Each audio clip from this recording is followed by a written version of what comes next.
عورت کا اپنے خاوند کو اپنے ہاتھوں کے ساتھ خوشبو لگانا، یعنی عورت اپنے ہاتھوں پر لگائے عطر یا تیل لگائے، خوشبو والا مکس تیل یا لوشن، کریم، عورت اپنے خاوند کو اپنے ہاتھوں کے ساتھ لگائے، اس کی اجازت ہے۔ چلیں سیدہ عائشہ رضی اللہ تعالیٰ عنہا ام المومنین حبیبۃ حبیب اللہ زوجۃ رسول اللہ، اللہ کے محبوب کی محبوبہ اور اللہ کے رسول کی زوجہ سیدہ عائشہ ام المومنین رضی اللہ تعالیٰ عنہا بیان کرتی ہیں کہ طیبت النبی، میں نے اللہ کے نبی کو خوشبو لگائی، بیدیہ لحرمہ، اپنے ہاتھوں کے ساتھ، نبی علیہ السلام کے احرام کے لیے۔ حضور احرام کی تیاری کر رہے تھے، احرام کی تیاری فرما رہے تھے، سیدہ عائشہ کہتی میں نے خود خوشبو لگا کے اپنے ہاتھوں کے ساتھ نبی علیہ السلام کو لگائی۔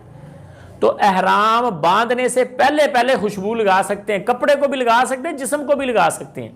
جب احرام باندھ لیا اور آپ محرم ہو گئے، اس کے بعد خوشبو نہیں لگانی۔